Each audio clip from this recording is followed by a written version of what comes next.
பரிசுத்த பிதாவே, ஆசீர்வதிக்கப்பட்ட கால ஆராதனை விளக்க நன்றி. இந்த ஆராதனை நிகழ்ச்சியை பார்க்கிற பிள்ளைகளை ஆசீர்வதியும். அடியானை மறுத்து பேசும் நாணய சிறுவனையை பருகுபடி ஒப்புக் கொடுக்கிறோம். ஒரு வாரம் அந்த வார்த்தையின் மூலம் அநேகர் ஆசீர்வதிக்கப்பட்டு வருகிறார்கள். என்னை மறைத்து பேச இயற்கை கால சாதமாக்கும், கரடு தடையில்லாமல் கிடைக்கட்டும். இதை பங்கு வர பிள்ளைகளை ஆசீர்வதியும், நாமத்தை மாத்திரம் மகிமைப்படுத்தும். நான் எனக்கு சிறுவனை பருகுபடி ஒப்புக் கொடுக்குறோம். இயேசுக்கர் சொல்லி ஜெபிக்கிறோம் ஜீவன் நல்ல பிதாவே, ஆமேன். அல்லேலூயா, அல்லேலூயா, அல்லேலூயா. ஆராதனை வேலையை ஒரு வாரம் 4 பக்கங்களை யாவரையும் ஆசீர்வதிக்கிறேன். கேட்டு வார்த்தையை கேட்டு மறுரூபம் அடைந்து மகிமையான சாட்சியாய் வாழை உங்களை ஆசீர்வதிக்கிறேன். செய்திக்கு முன்னதாக ஒரு பாடலை பாடுவோம். பழைய பாடலை சேர்ந்து பாடுவோம். கர்த்தருடைய நாமத்தை மகிமைப்படுத்தும். பாட்டினால் அவரை துதிப்போம். கர்த்தர் மகிமைப்படுவாராக.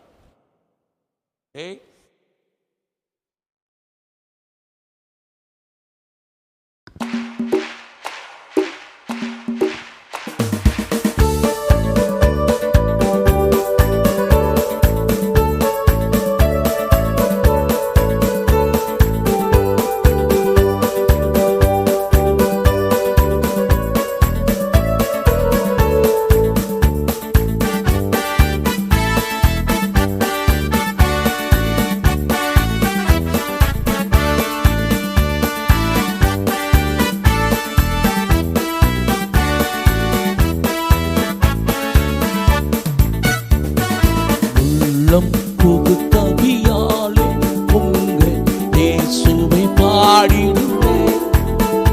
அவர் நாமம் ஊற்றுண்ட பரிமள தைலம் அவரை நேசிப்பேன். அல்லேலூயா, துதி அல்லேலூயா. நேரம் இயேசுவை பாடிடுவேன். இத்தானை கிருபைகள் இத்தாமும் அருள் கர்த்தரை கொண்டாடுவேன். இத்தனை கிருபைகள் தாமம் அருளி கர்த்தரை கொண்டாடுவேன். சென்ற காலம் முழுவதும் காத்தாரே, சேதமும் அணுகாமல் சொந்தமாக ஆசீர் பொழிந்தனக்கெனவும் சுகபலன் அளித்தாரே. அல்லேலூயா, துதி அல்லேலூயா. அண்ணலாம் இயேசுவை பாடிடுவேன். இத்தனை கிருபைகள் இத்தாமம் அருளி கர்த்தரை கொண்டாடுவேன்.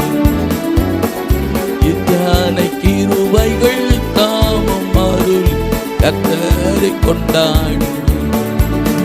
சில வேளை இவை பொழுதேதம் முகத்தை சிருஷ்டிகர் மறைத்தாரே. கடும் கோபம் நீங்கி திரும்பவும் என்மே கிருபையும் பொழிந்தாரே. அல்லேலூயா, துதி அல்லேலூயா. அண்ணலாம் இயேசுவை பாடிடுவேன். இத்தனை கிருபைகள் இத்தாம் அருளிய கர்த்தரை கொண்டாடுவேன். இத்தனை கிருபைகள் இத்தாமம் அருளி கர்த்தரை கொண்டாடுவேன். பஞ்ச காலம் பெருகிட நேர்ந்தாலும் தஞ்சமையானாரே. அங்கும் இங்கும் நோய்கள் பரவி வந்தாலும் அடைக்கலம் அளித்தாரே. அல்லேலூயா, துதி அல்லேலூயா. அண்ணலாம் இயேசு பாடிடுவேன். இத்தனை கிருபைகள் இத்தாமம் அருளி கர்த்தரை கொண்டாடுவேன். இத்தனை கிருபைகள் இத்தாமம் அருளி கர்த்தரை கொண்டாடுவேன். ஓடு விரைந்து மை சேர்த்திட கர்த்தரை வருவாரே. அவளோடு நானும் வானத்தை நோக்கி அனுதினம் காத்திருப்பேன். அல்லேலூயா, துதி அல்லேலூயா. அண்ணலாம் இயேசுவை பாடிடுவேன். அல்லேலூயா, துதி அல்லேலூயா. அண்ணலாம் இயேசுவை பாடிடுவேன். இத்தனை கிருபைகள் இத்தாம் அருளிய கர்த்தரை கொண்டாடுவேன். இத்தனை கிருபைகள் தாமம் அருளி கர்த்தரை கொண்டாடுவேன். என்ற உள்ளம் புது கவியாலே பொங்க இயேசுவை பாடிடுவேன். அவன் நாமும் ஊற்றுண்ட பரிமள தைலம் அவரையே நேசிக்கிறேன். அல்லேலூயா துதி அல்லேலூயா, அந்நேரம் இயேசுவை பாடிடுவேன். இத்தனை கிருபைகள் தாம் அருளிய கர்த்தரை கொண்டாடுவேன். இத்தனை கிருபை தாமும் அருளி கர்த்தரை கொண்டாடுவேன். துதிகன மகிமையெல்லாம் திரிய தேவன் உண்டாகட்டும். வார்த்தையை மகிமைப்படுத்தும் இயேசு கிறிஸ்து ஜெபிக்கிற ஜீவன் நல்ல பிதாவே, ஆமென். இந்த நாளில் நம்முடைய ஜீவியத்து புரோஜனமாக வாசிக்க கேட்போம்.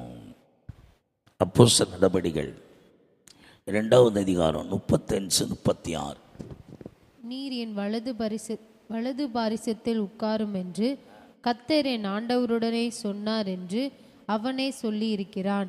ஆகையினால் நீங்கள் சிலுவையில் அறைந்த இந்த இயேசுவே தேவன் ஆண்டவரும் கிறிஸ்துவமாக்கினார் என்று இஸ்ரவேல் குடும்பத்தார் யாவருக்கும் நிச்சயமாய் அறிய கடவர்கள் என்றான்.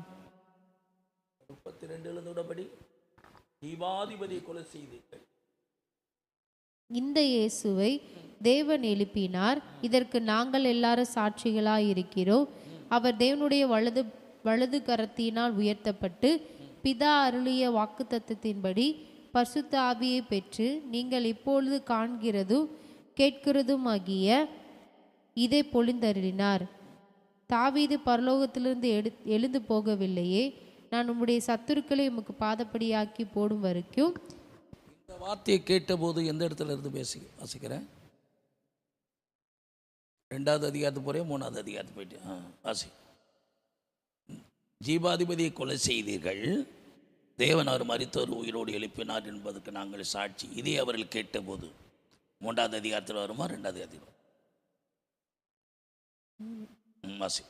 ஜீவாதிபதியை கொலை செய்தீர்கள், அவரை தேவன் மரித்தோரிலிருந்து எழுப்பினார், அதற்கு நாங்கள் சாட்சிகளாய் இருக்கிறோம். அவருடைய நாமத்தை பற்றி விசுவாசத்தினாலே அவருடைய நாமமே நீங்கள் பார்த்து அறிந்திருக்கிற இவனை பலப்படுத்தினது. அவரால் உண்டாகிய விசுவாசமே உங்கள் எல்லாருக்கும் முன்பாக. அந்த 2வது அதிகாரத்திலேயே இதை அவர்கள் கேட்ட பொழுது இருதயத்தில் குத்தப்பட்டார். 2வது அதிகாரத்தில் வரும். இதை அவர்கள் கேட்ட பொழுது எத்தனாவது அதிகாரம்? இதை அவர்கள் கேட்ட பொழுது இருதயத்திலே குத்தப்பட்டவர்களாகி பேதுருவையும் மற்ற அப்போஸ்தலரையும் பார்த்து, சகோதரரே, நாங்கள் என்ன செய்ய வேண்டும் என்றார்கள். பேதுரு அவர்களை நோக்கி, நீங்கள் மனம் திரும்பி ஒவ்வொருவரும் பாவ மன்னிப்புக்கென்று இயேசு கிறிஸ்துவின் நாமத்தினாலே ஞானஸ்தானம் பெற்றுக்கொள்ளுங்கள். ஞானஸ்தானம் அப்பொழுது பரிசுத்த ஆவியின் வரத்தை பெறுவீர்கள். இதை அவர்கள் கேட்ட பொழுது நாங்கள் என்ன செய்ய வேண்டும்? இதே இயேசுவை எருசலேமில் இந்த யூதர்களாம் சேர்ந்து அன்றைக்கு இருக்கிற பிரதான ஆசாரியர்கள், வேதபாரகர்கள், இவர் எல்லாரும் பரிசேயர் சேர்ந்து இயேசுவை சிலுவை மரணத்துக்கு ஒப்பு கொடுத்த பொழுது அவர்களுடைய வஞ்சகமான ஆலோசனைக்கு செவி சாய்த்து இயேசுவை சிலுவை மரணத்துக்கு ஒப்பு கொடுத்தவர்கள். இந்த எருசலேமில் இயேசு மரித்து உயிர்த்தெழுந்து பெந்தெகோஸ்தே நாளில் பரிசுத்த ஆவியை பெற்ற அப்போஸ்தலர்கள் பிரசங்கிக்கிற பொழுது அவர்கள் பேசின அந்த வார்த்தையை கேட்ட பொழுது, இதை கேட்ட அந்த யூதர்களுக்குள்ளே அவர்கள் செய்த அந்த தவறு, குற்றமற்ற இரத்தத்தை காட்டி கொடுத்த அந்த குற்ற உணர்வானது அவர்கள் தன்னை தேவ சமூகத்தில் அர்ப்பணித்து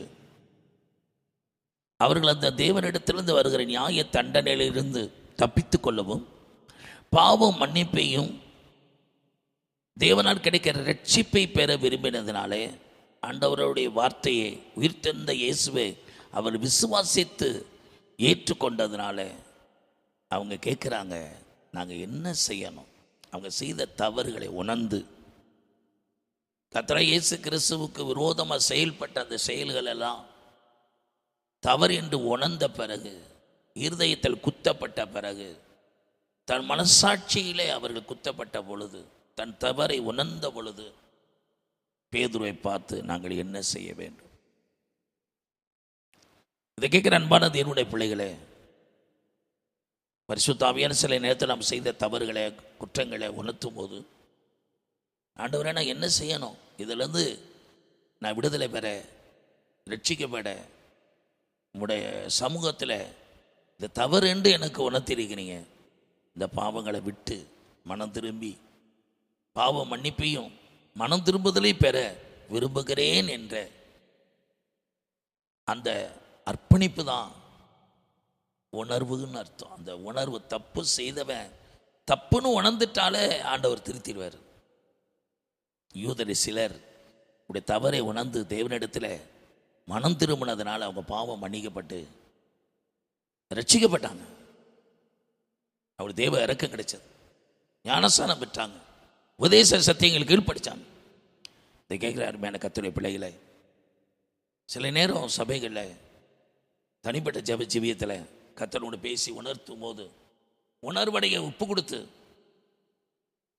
அந்த மனம் திரும்புவதற்கு ஏற்ற ஒரு நல்ல பலனை கனியை கொடுப்பதற்கு ஏற்ற வாழ்க்கைக்கு நேராக, மனம் திரும்புவதற்கு ஏற்ற வாழ்க்கைக்கு நேராக அவங்க திருப்பும் போது ஆண்டவர் உங்களுடைய தவறுகளை, பாவங்களை நம்ம தப்பு என்று உணர்ந்து திருந்தும் போது அவர் மன்னிக்கிறது மாத்திரமல்ல, மறுவாழ்க்கையை நமக்கு தந்து நம்முடைய மறுவாழ்க்கை கொடுத்து ஆசீர்வதிக்கிறார். இந்த அப்போஸ்தலர்கள் பண்ணின பிரசங்கத்தின் மூலமாக கேட்ட யூதர்கள் மனம் திரும்பி ஞானஸ்தானம் எடுத்து அவருடைய சத்திய உபதேச செவிசாய்த்து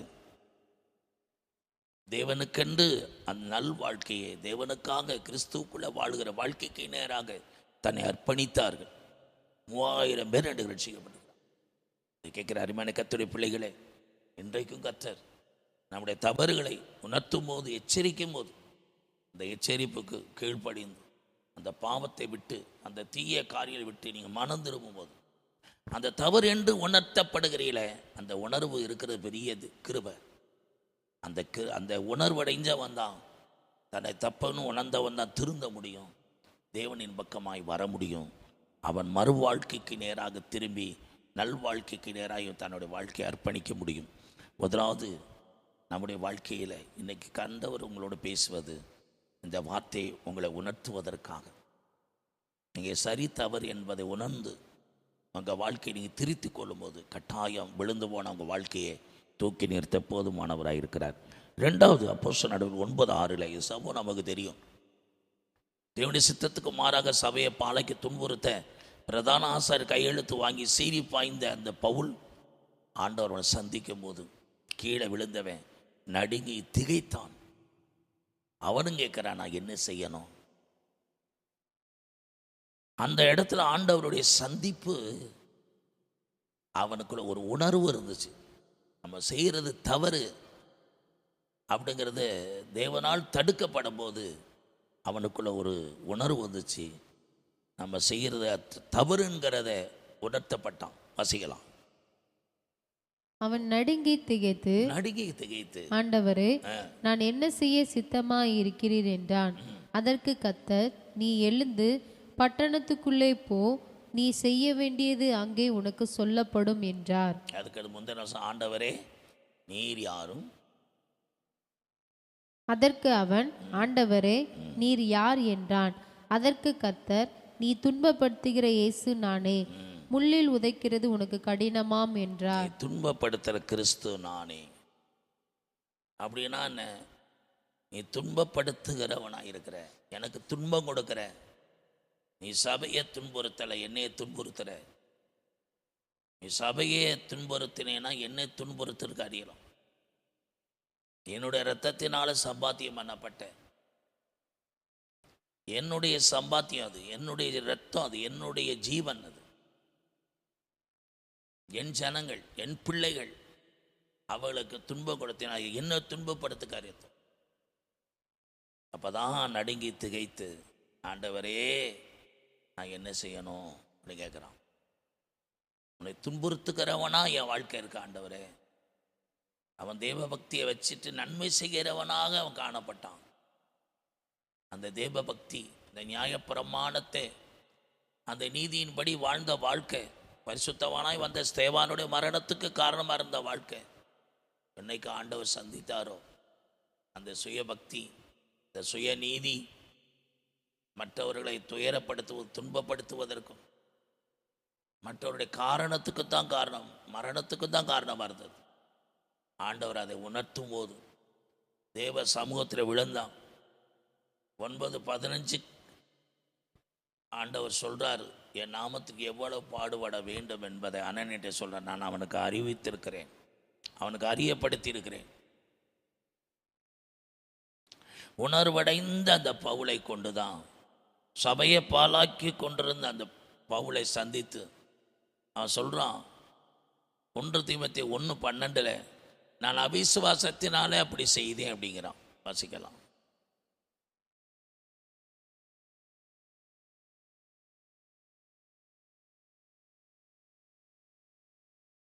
1 தீமோத்தேயு 1:12 என்னை பலப்படுத்துகிற நம்முடைய கர்த்தராகிய இயேசு கிறிஸ்து என்னை உண்மையுள்ளவன் என்றெண்ணி இந்த ஊழியத்துக்கு ஏற்படுத்தினபடியால் அவரை சோத்தரிக்கிறேன்.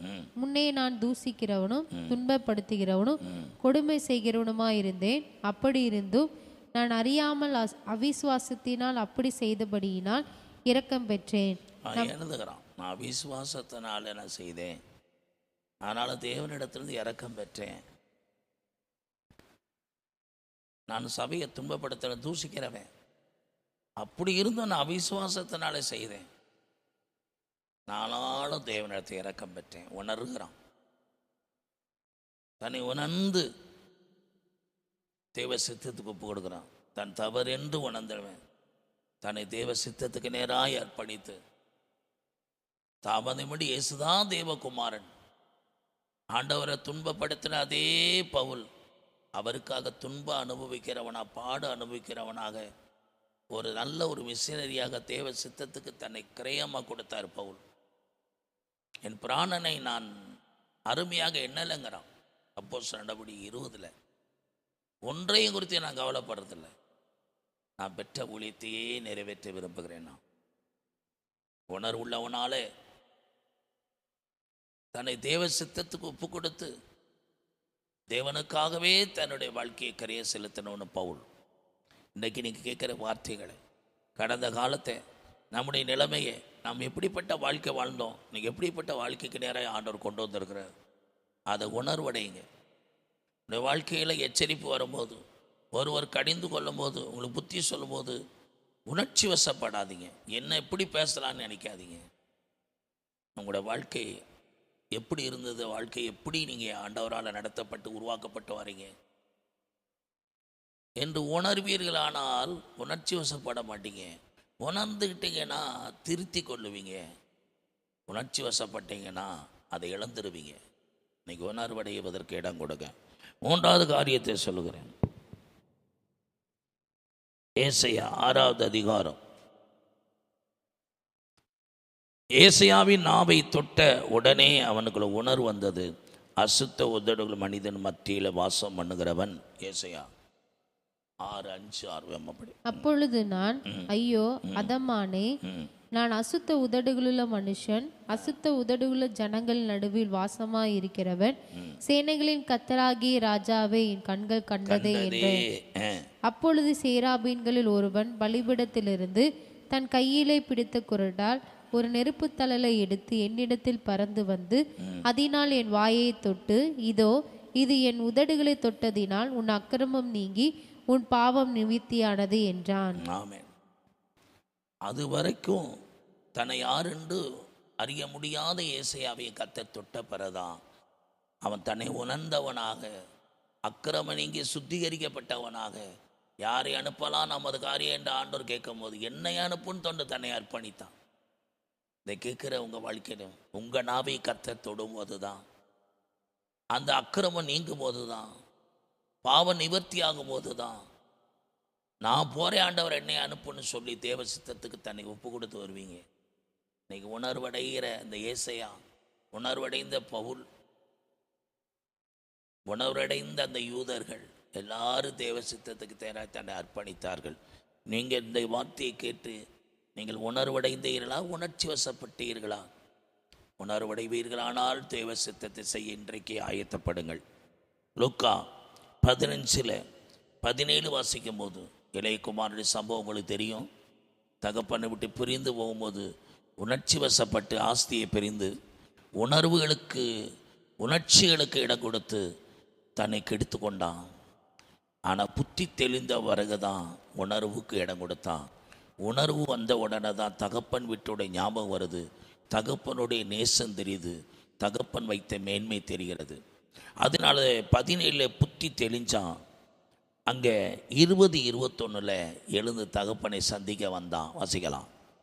எழுந்து புறப்பட்டு தன் தகப்பனிடத்தில் வந்தான். அவன் தூரத்தில் வரும்போதே அவனுடைய தகப்பன் அவனை கண்டு மனதுருகி ஓடி அவன் கழுத்தை கட்டிக்கொண்டு அவனை முத்தம் செய்தான். குமாரன் தகப்பனை நோக்கி, தகப்பனை, பரத்துக்கு விரோதமாகவும் உமக்கு முன்பாகவும் பாவம் செய்தேன். இனிமேல் உம்முடைய குமாரன் என்று சொல்லப்படுவதற்கு நான் பாத்திரன் அல்ல என்று சொன்னான். தன்னை தகுதி இல்லாதவென்று தன்னை உணர்ந்து கொண்டான். அதனால தான் தன்னை தகப்பனை விட்டு போன அதே இளையகுமாரன் தகப்பன் உறவை தேடி இழந்து போன அந்த ரட்சிப்பையும் அந்த மேன்மையும் பெற்றுக்கொண்டான். உணர்வு இருப்பீர்களானால் இன்றைக்கு இழந்த மேன்மையை திரும்ப பெறுவீர்கள். கடைசி ஒன்றை சொல்லி முடிக்கிறேன். மத்தேயு சுவிசேஷம் 25:10 உணர்ந்தவர்கள் ஆயத்தமானவர்கள், உணர்வு இல்லாதவர்கள், புத்தி இல்லாதவர்கள். வாசி 25:10. அப்படியே அவர்கள் வாங்க போன போது மணவாளன் வந்து விட்டார். ஆயத்தமாய் இருந்தவர்கள் அவரோட கூட கல்யாண வீட்டுக்குள் பிரவேசித்தார்கள். கதவும் அடைக்கப்பட்டது. மணவாளனை சந்திக்க புறப்பட்டவர்களுக்குள்ள இருந்த உணர்ந்தவர்கள், உணர்வடைந்தவர்கள் தன்னையும் தனக்கு வைத்திருக்கிற அந்த தீவட்டியையும் ஆயத்தம் பண்ணிக்கிட்டார்கள். ஆயத்தம் உள்ளவர்கள் தான் உணர்வடைந்தவர்னு அர்த்தம். உணர்ச்சி வசப்பட்டவன் நினைச்சா இன்னும் மணவாளன் வரல, கொஞ்ச நேரம் தூக்கிக்கிறோம். மணவாளன் வரும்போது உணர்ச்சி வசப்பட்டு கேட்குறான், எனக்கு கொஞ்சம் என்ன தாங்க, எனக்கு உனக்கு போதாமல் இருக்க அப்படி நினை வராதபடி நீ கடையில் வாங்கிக்கொண்டான். தன்னை உணர்வடைந்தவன் தன்னை ஆயத்தமாக்கினது மாத்திரமல்ல, தன்னை காத்து கொண்டு மணவாளனை சந்திக்க புறப்பட்டான். கடைசி நேரத்தில் உணர்ச்சி வசப்பட்டுறாதீங்க. அன்பை காட்டுறேன், இறக்கத்தை காமிக்கிறேன்னு நீங்களும் போகாமல் வர்றவனையும் நீங்களும் ஆயத்தமாக இருந்தும் இழந்துடாதீங்க. ஆயத்தம் இல்லாதவங்களோடுக்கு உதவி செய்யறேன்னு சொல்லிட்டு ஆயத்தமாக இருந்த நீங்களும் அந்த ராஜ்யத்தை இழந்துடாதீங்க. ஆயத்தமாயிட்டீங்கன்னா புறப்பட்டு போயிருங்க. பின்னிட்டு இன்னும் வாரான் போகிறான்லாம் பார்க்கக்கூடாது. இன்றைக்கு நீங்களும் உணர்வடைந்தவனாய் நீங்கள் உணர்வுள்ளவர்களாக இருப்பீர்களானால் ஒரு நாள் அவருடைய வருகைக்கு ஆயத்தப்படுங்க. இன்றைக்கு அவர் வருவாரானால் நான் அவர் ராஜ்யத்தை சந்திக்கணும். உணர்வடைந்தவனுடைய செயல் எப்போவுமே ஆயத்தமாக இருக்கும். புத்தி உள்ளவனாக இருப்பான், எல்லாவற்றையும் ஆயத்தம் பண்ணி வைப்பான். ஜெபிக்கலாம். நல்ல பிதாவே, நீ கொடுத்த வார்த்தை உணர்வடைந்தவன் வாழ்க்கையும் உணர்ச்சி வசப்பட்டவனுடைய வாழ்க்கை எப்படி இருக்கும்?